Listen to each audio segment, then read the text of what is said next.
आपने कहा, आपने हमें बताया था कि सुखदेव तो परमहंस थे। परमहंस का मतलब होता है जितना समय एक गाय को धोने में लगता है उतने समय से ज्यादा वो कहीं टिकते नहीं। तो फिर 7 दिन तक सुखदेव महाप्रभु ने परीक्षित को कथा कैसे सुनाई, क्यों सुनाई, ऐसा क्या हुआ परीक्षित के साथ कि उसे 7 दिन तक कथा सुननी पड़ी। वो गंगा के तट पर आ गया और परीक्षित को ही पात्र क्यों चुना। आपने कहा कि भागवत तो परमहंसों की संहिता है, इसको परमहंस को ही पढ़ाना चाहिए। तो परीक्षित तो राजा थे, राजा को भागवत की कथा क्यों सुनाई, वो तो परमहंस नहीं थे।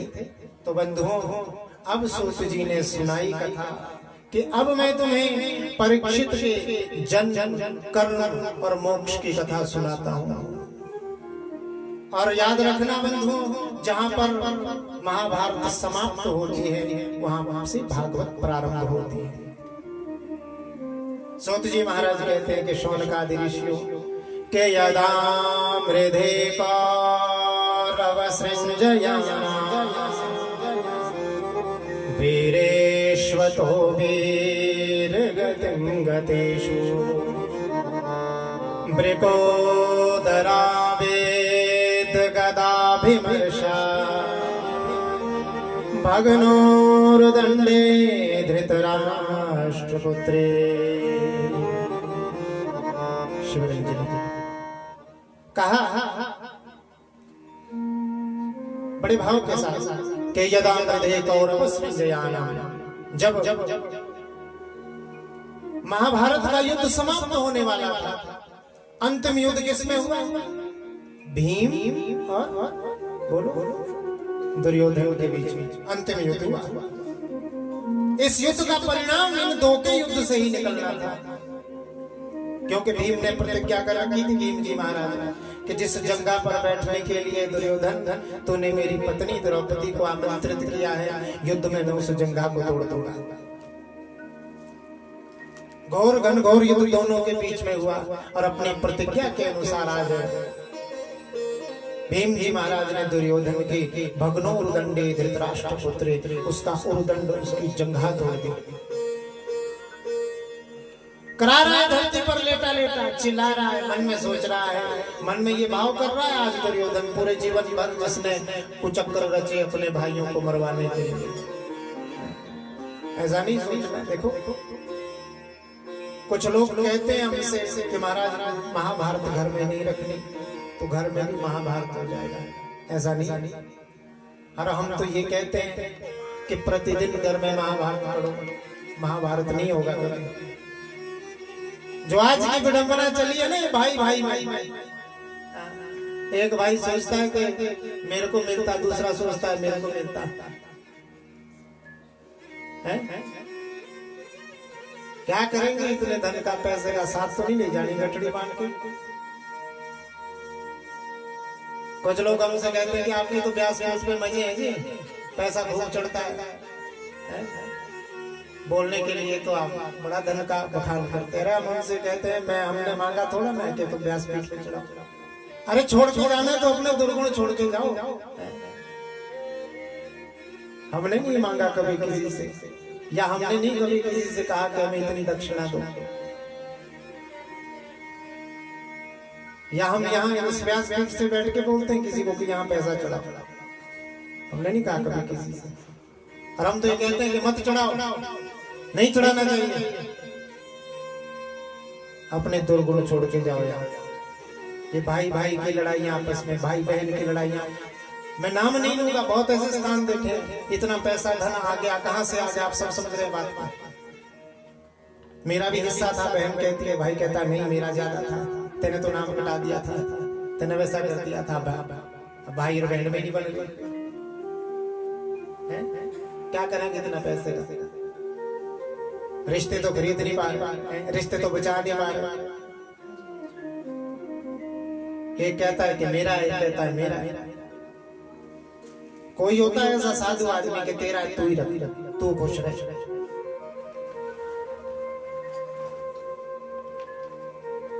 महाभारत ऐसा ग्रंथ है, मैं तो ये कहता हूँ कि महाभारत तो ऐसा ग्रंथ है भैया, यदि आप इसको पढ़े तो किसी घर में महाभारत नहीं होगा।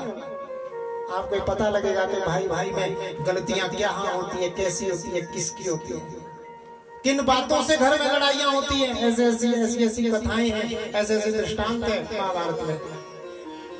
आप पढ़ेंगे तो आपको लगेगा पता कि नहीं भाई से कैसे बात करनी है, बड़ा भाई कैसा होता है, छोटा भाई कैसा होता है, भाभी माता भाभी का क्या स्थान है, भाई का कौन सा स्थान है, ये सब महाभारत से पता लगता है। रणभूमि में लेटा हुआ है दुर्योधन, करा रहा है, चिल्ला रहा है, अश्वत्थामा आया, भागा भागा कहने लगा, उठाया उसका सर अपनी गोदी में रखा, गोद में रख के कहा, मित्र एक बात कहूं मैं आपसे। बोले क्या? महाभारत के इस युद्ध में मैंने ये जान लिया मित्र, जितने भी सेनापति तुमने बनाए ना, वो तन से तो तेरे साथ लड़ रहे थे, लेकिन मन से वो पांडवों के साथ थे। ये बात मानता? बोले हाँ मित्र, यदि ये शुभ अवसर, ये मौका मुझे प्राप्त हुआ होता तो उन पांडवों से आज एक भी जीवित ना होता। दुर्योधन हंसा, हंसते हुए बोला, अश्वत्थामा एक बात सुन,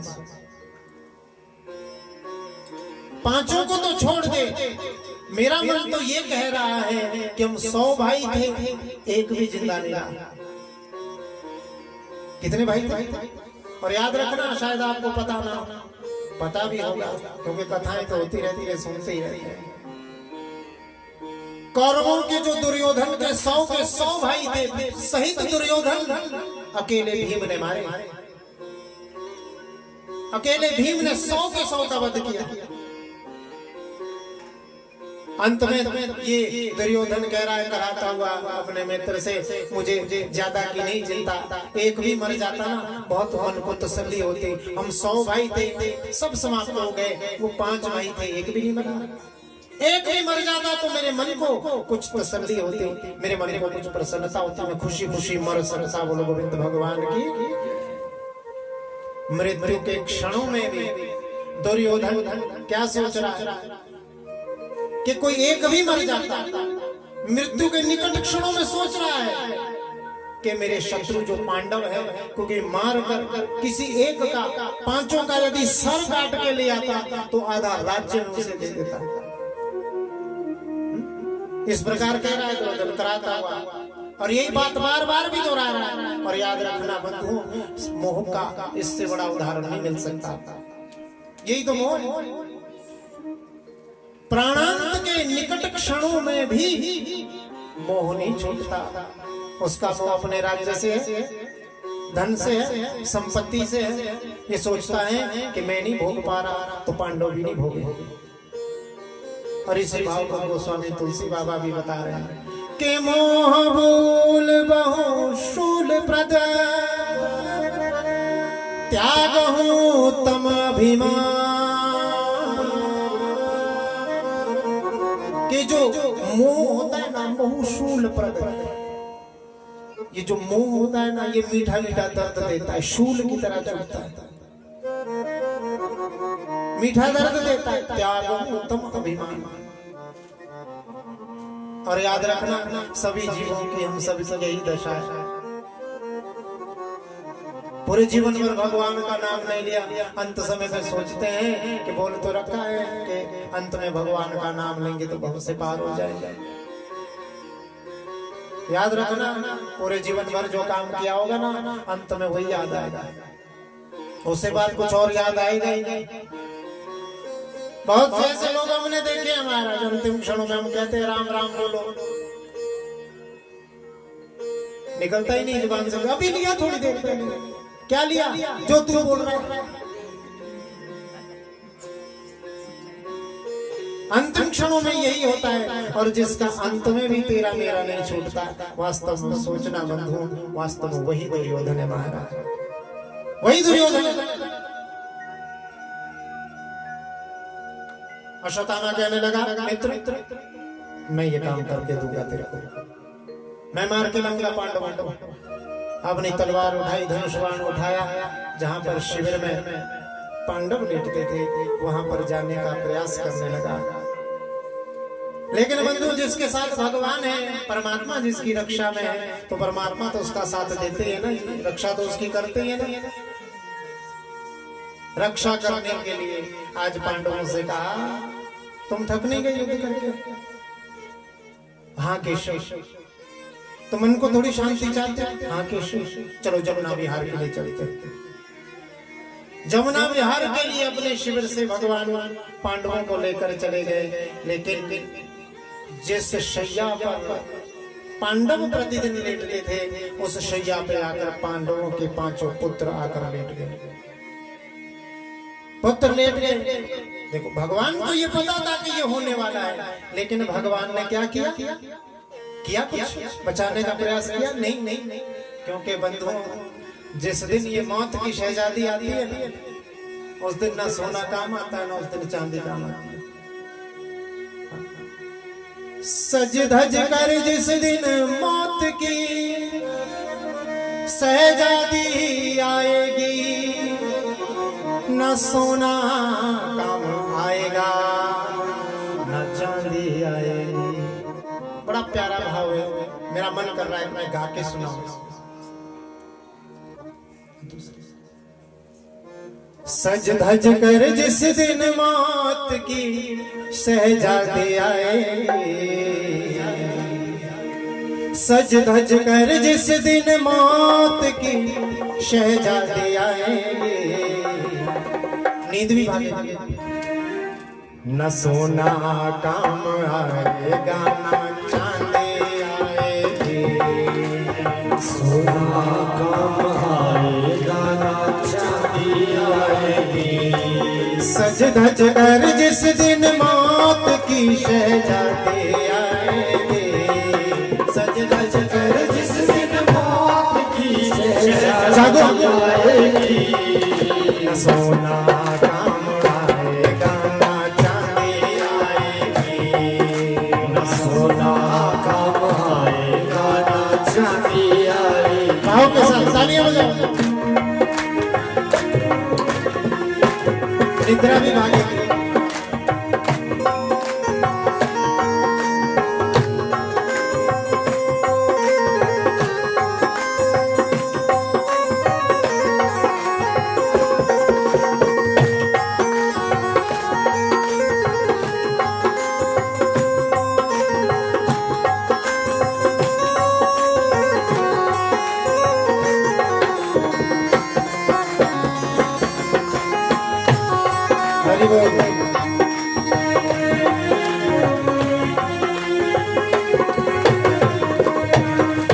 छोटा सा तो कितने बड़े अरमान है तेरे, छोटा सा अरमान है तेरे।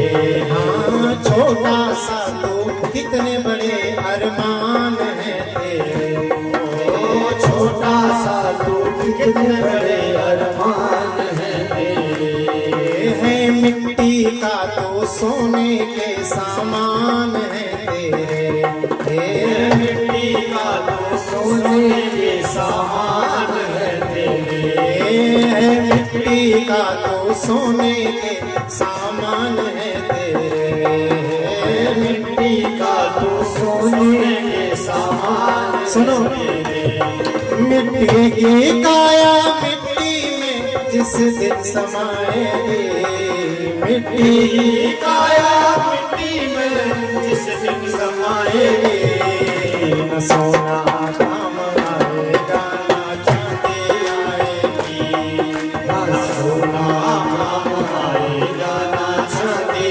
आएगी। सज धज कर जिस दिन मौत की शहजादी आएगी, सज धज कर जिस दिन मौत की शहजादी आएगी, न सोना काम आएगा, न चांदी आएगी, न सोना काम आएगा, न चांदी आएगी।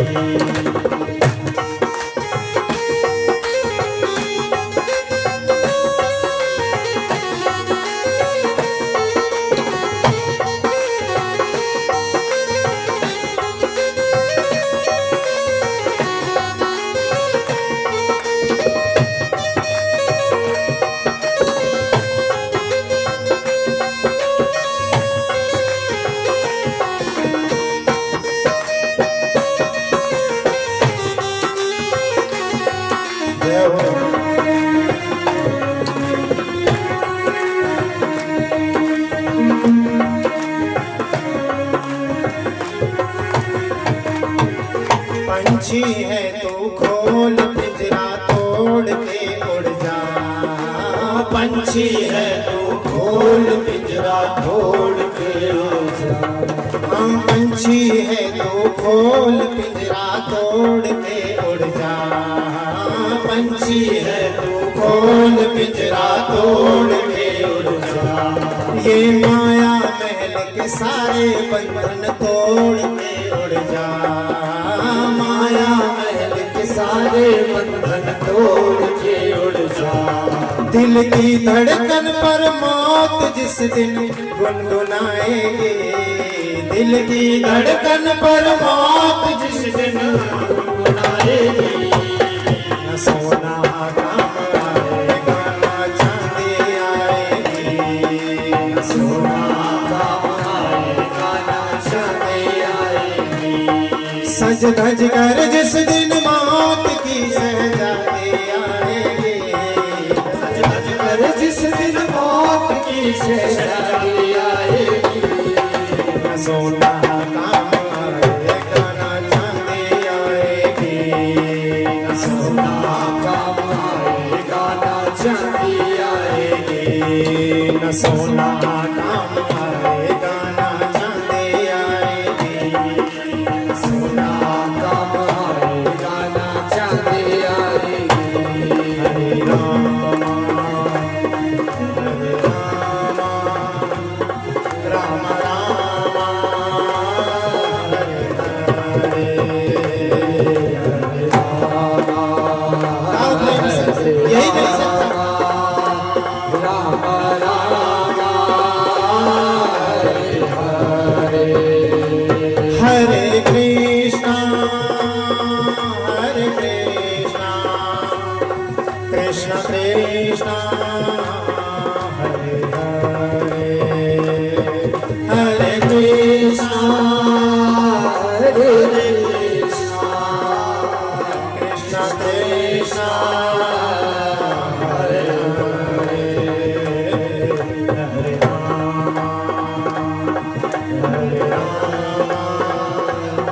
राम राम हरे हरे, राम राम हरे हरे, राम राम हरे हरे। बोले सियावर रामचंद्र भगवान की जय। यदा मृदे कारव सृंजयान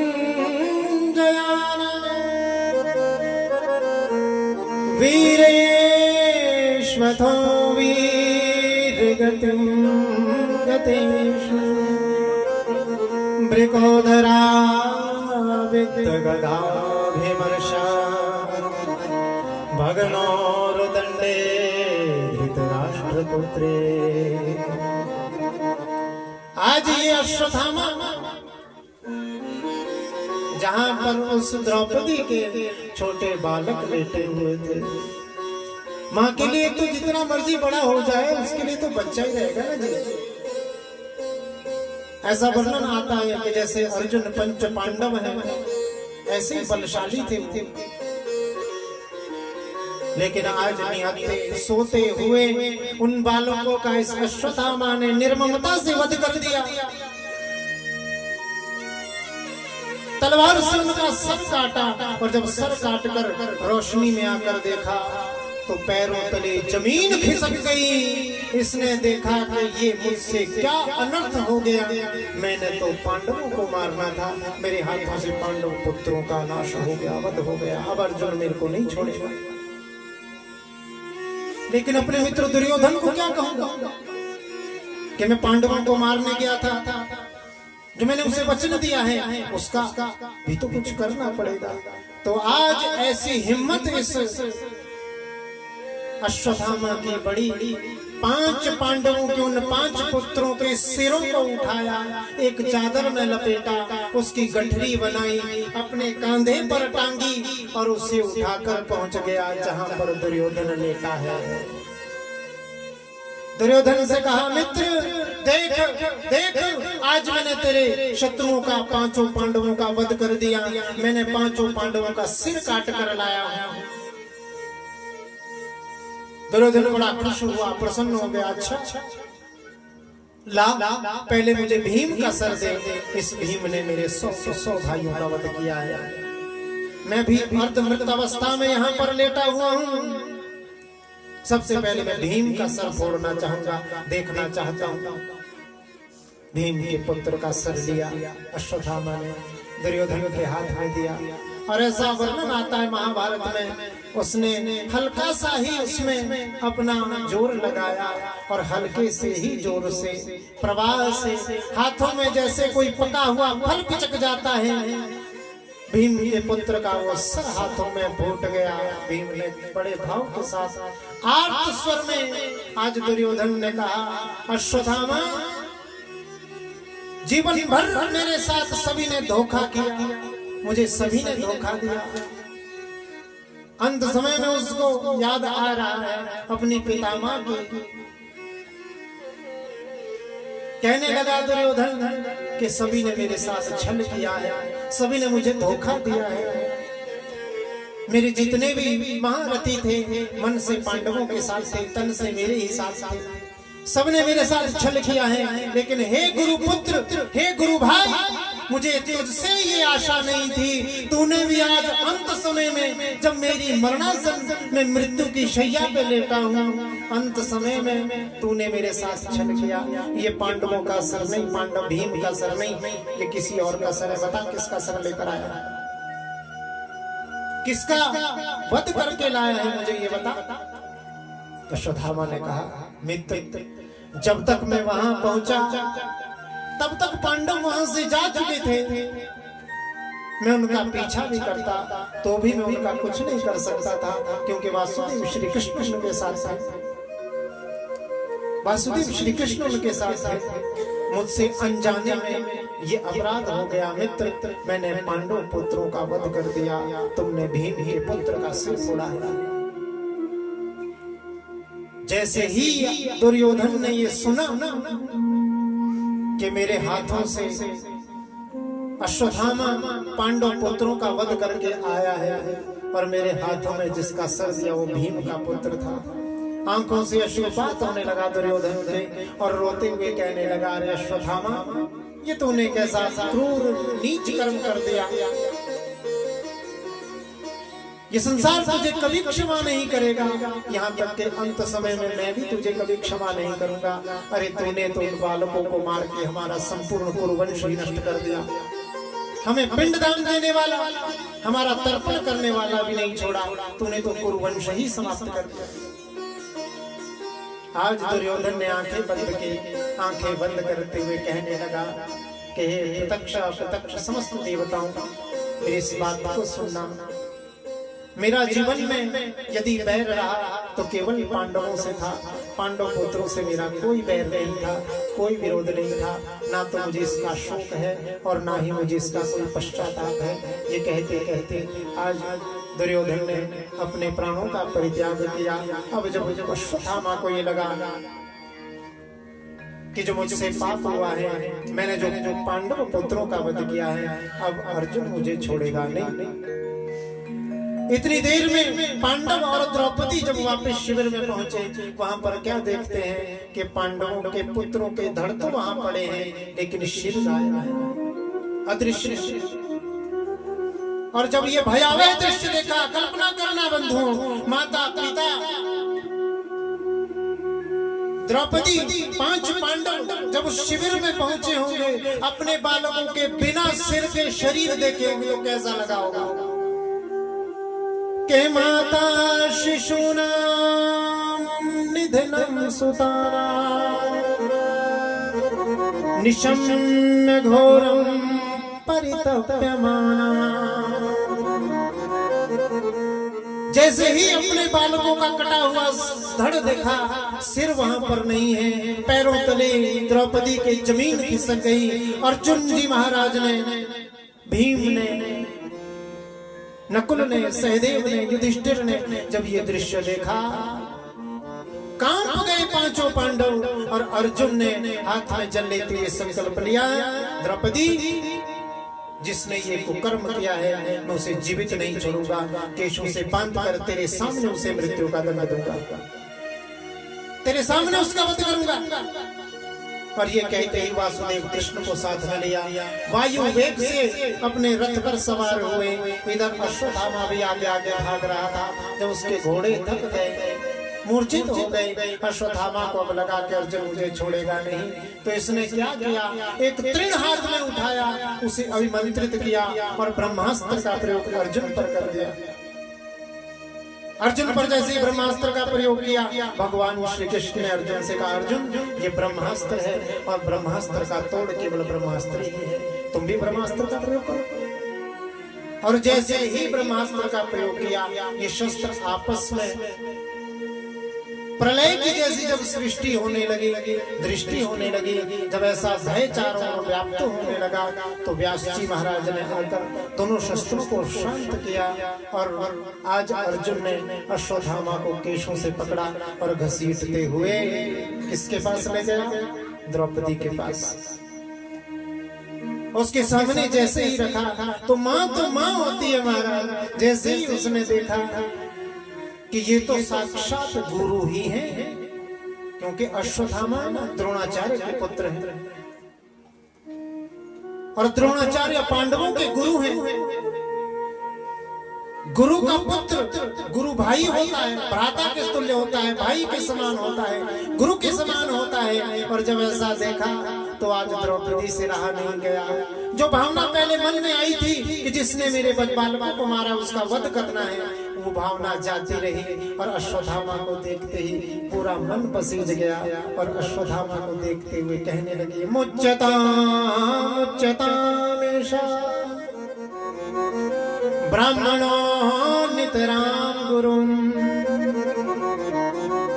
स्वामी छोड़ दो, मुच्यतामेषा, ये ब्राह्मण है। और जिन द्रोणाचार्य जी महाराज से आपने धनुर्वेद सीखा, धनुर्विद्या सीखी, आज आप कहलाते हो सर्वश्रेष्ठ धनुर्धारी। भीम से कहा आप सर्वश्रेष्ठ गदाधारी कहलाते हो।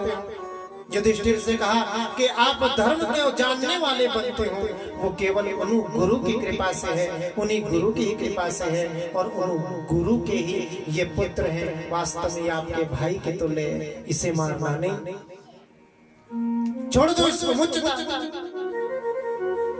अर्जुन कहने लगा मैं नहीं छोड़ूंगा। भीम ने भी कहा मैं नहीं छोड़ूंगा, मैं तो इसका वध करके रहूंगा। बार बार द्रौपदी का आग्रह हुआ तो अर्जुन भी मान गए, ठीक है तुम कहते हो तो छोड़ दूंगा, लेकिन फिर मेरी प्रतिज्ञा का क्या होगा जो मैंने प्रतिज्ञा ले रखी कि मैं इसका वध करूंगा। युधिष्ठिर जी महाराज भी मान गए कि द्रौपदी ठीक कह रही है, इसको छोड़ देना चाहिए। कोई कहता है छोड़ दो, कोई कहता है मार दो। बार बार ये मन में विचार हो रहा है, कोई कहता है छोड़ दो, कोई कहता है मार दो। मन में ये विचार करते हुए भगवान से पूछते हैं। भगवान श्री कृष्ण से कहा, पूछा प्रभु कृपा करके हमें बताएं, इसे छोड़ देना चाहिए कि इसका वध कर देना चाहिए, इसको मार देना चाहिए। भगवान ने कहा कि ब्रह्म बंधुर न हन्तव्यम्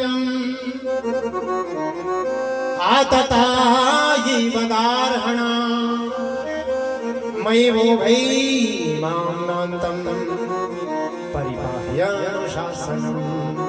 ब्रह्म बंधुर न हन्तव्य, ब्राह्मण का वध नहीं किया जा सकता, ब्राह्मण को नहीं मारना चाहिए। और यदि वो आताताई हो जाए तो उसे छोड़ना भी नहीं चाहिए। वो वध करने के योग्य है। ये सब बातें मैंने कह रखी हैं। अर्जुन परिपाह्य अनुशासन, मैंने तुम्हें अनुशासन की शिक्षा दी है, जैसा उचित लगे वैसा करो। अर्जुन ने हाथ जोड़ के पूछ लिया, प्रभु आपने कहा आताताई वधार